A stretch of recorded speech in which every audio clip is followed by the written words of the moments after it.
ఓం శ్రీ గురుభ్యో నమః. ఓం హరి ఓం శ్రీ మహాగణాధిపతయ నమః. గురుచరణారవిందాభ్యా నమః. జ్ఞానానందమయం దేవం నిర్మలస్ఫటికాకృతిం ఆధారం సర్వవిద్యానాం హయగ్రీవముపాస్మహే. గురవే సర్వలోకానాం విషజే భవరోగిణః నిదయే సర్వవిద్యానాం దక్షిణామూర్తయే నమః. అస్య శ్రీ గురుచరణారవిందాభ్యాన్ నమః.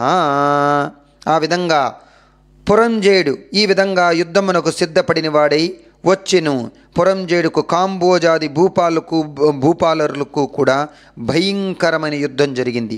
ఆ యుద్ధంలో రధికుడు రధికునితోనూ, అశ్వసైనికుడు అశ్వసైనికుడితోనూ, గజ సైనికుడు గజ సైనికుడితోనూ, పదాదులు పదాది సైనికులతోనూ, మల్లలు మల్ల యుద్ధ నిపుణులతోనూ, ఖడ్గ గద బాణ పరశువు మొదలగు ఆయుధములు ధరించి ఒండోరులు ఢీక్కొన్నట్టుగా హుంకారం చేయించు, సింహనాదములు చేయించు, సూరత్వము వీరత్వము చూపించుకొనుచు, బేరులు దుందుబులు వాయించుకొనుచు, శంఖములు పూరించుకొనుచు ఉభయ సైన్యమున విజయకాంక్షలై పోరాడిరి. ఆ రణభూమినందు ఎట్లు చూసినను విరిగిన రథపు గుట్టలు, తెగిన మొండెములు, తొడలు, తలలు, చేతులు, ఆహాకారాలతో దీనావస్థలతో వినిపిస్తున్న ఆక్రందనలు, పర్వతాల వలె పడి ఉన్నటువంటి ఏనుగులు, గుర్రముల కళేబరాలు దృశ్యాలే. ఆ మహాయుద్ధమునందు వీరత్వమును చూపించి చచ్చిపోయిన ప్రాణులను తీసుకుపోవడానికి దూతలందరూ కూడా పుష్పక విమానములపై వచ్చిరి. అటువంటి భయంకరమైన యుద్ధం సూర్యాస్తమయం వరకు జరిగింది. కాంబోజాది భూపాలుర సైన్యం చాలా నష్టమైపోయినను 3 అక్షోహిణిలో ఉన్నటువంటి పురంజేయుని సైన్యములను అతి సాహసంతో పట్టుదలతో ఓడించింది. పెద్ద సైన్యం ఉన్నప్పటికీ కూడా పురంజేయునికి అపజయమే కలిగింది. దాంతో పురంజేయుడు రహస్య మార్గమున శత్రువుల కంటపడకుండా తన గృహానికి పారిపోయినాడు. బలోపేతులైనటువంటి శత్రురాజులు రాజ్యంను ఆక్రమించుకున్నారు. పురంజేయుడు విచారంతో సిగ్గుతో దుఃఖించుచూ ఉన్నాడు. ఆ సమయంలో వశిష్ఠ మహర్షి వచ్చి, ఓ పురంజేయ, పురంజేయుడిని ఊరడించి, ఓ రాజా, మున్నొకసారి నీ వద్దకు నేను వచ్చి తిని నీవు ధర్మము తప్పినావు. నీవు చేస్తున్న దురాచారములకు అంతులేదు.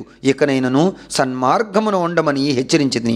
అప్పుడు నా మాటలు ఆలకించలేదు. నీవు భగవంతుని సేవింపక అధర్మ ప్రవర్తుడివే ఉన్నందువలనే ఈ యుద్ధమున ఓడి రాజ్యమును శత్రువులకు అప్పగించితివి. ఇప్పటికైనను నా మాట ఆలకింపుము. జయాపజయాలన్నీ కూడా దైవాధీనమని ఎరింగి నీవు చింతతో కృంగిపోవుట ఎలా?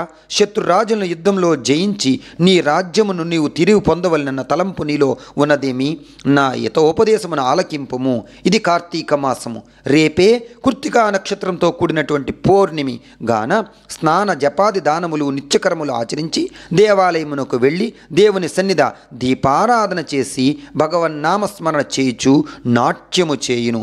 ఇట్లా వనరించిన నీకు పుత్ర సంతతి కలుగుతుంది. అంతే కాకుండా శ్రీమన్నారాయణ్ణి సేవించటం వలన శ్రీహరి మిక్కిలి సంతోషించి నీ శత్రువులను దులుమాడుటకు నీకు చక్రాయుధాన్ని కూడా ప్రాప్తిస్తాడు. కనుక రేపు అట్లా చేసిన ఎడల పోగొట్టుకున్న రాజ్యాన్ని తిరిగి పొందగలవు. నీవు అధర్మ ప్రవృత్తుడివై దుష్ట సావాసములు చేత కదా నీకు ఈ అపజయం కలిగింది. గాన లెమ్ము, శ్రీహరిని మదిలో తలంచి నేను తెలియజేసినట్లుగా చేయుము అని హితబోధలు చెప్పినాడు. వెంటనే అపవిత్ర పవిత్రోవా సర్వాంగస్తావతోపి వహ యస్మరేత్ పుండరీకాక్షం సరాభ్యాం తరస్సుచి. 21వ అధ్యాయం 21వ అధ్యాయ సమాప్త.